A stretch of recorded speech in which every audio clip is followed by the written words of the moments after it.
one single reason why the Saudis cannot, must not, should not normalize with Israel. And I'm not even talking here about the morality of the Palestinian cause or the fact that Palestine is the central most important issue for Arabs and Muslims, and the fact that a Saudi normalization with Israel will discredit Saudi Arabia in the eyes of 1.5 billion people worldwide. I'm not even talking about the Saudi-Iranian rivalry, this geopolitical rivalry that's been going on for such a long time, represented in the two top leaders of the Sunni and the Shia world.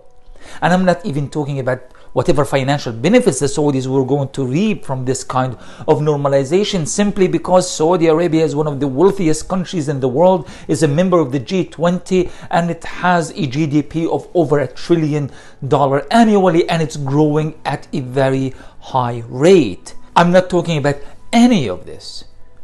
The reason that the Saudis cannot normalize with Israel is that neither Washington nor Tel Aviv can be trusted.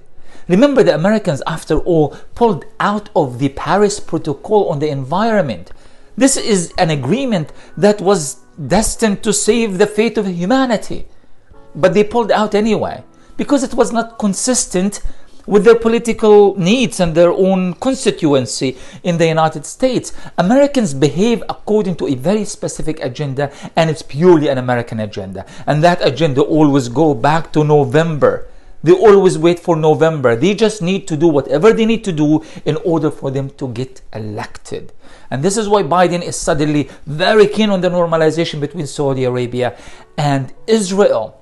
In actuality, the Biden administration has very little respect for the Saudis, and the Democratic Party has made that very, very clear. In fact, in general, Americans just don't want to be involved in the Middle East. So you are going to put your fate in the hands of an administration that has been retreating from the Middle East for such a long time and does not have much respect for you or for the region as a whole. Why should you make that kind of commitment in this kind of geopolitical transitions that are going on worldwide? The world will be unrecognizable in 10 years from now because of the massive changes that are happening all over the world, including Africa as well. Of course, the Middle East has been part of this dramatic geopolitical shifts that have been underway for such a long time.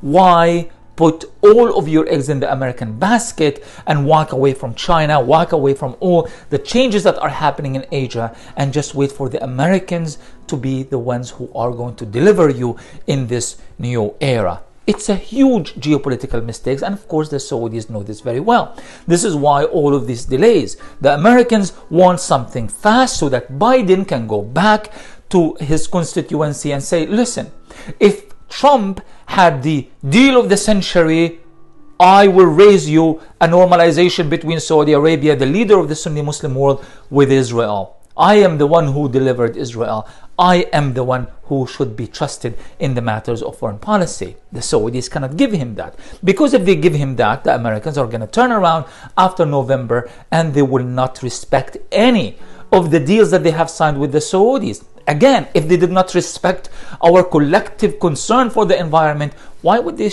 respect the Saudis? And we know how American media and American ruling classes and intelligentsia view and perceive the Saudi government and the Saudi people, in fact, the entire Middle East.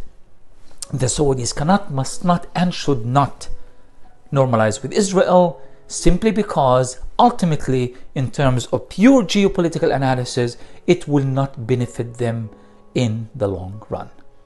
This was Ramzi Baroud with One Take.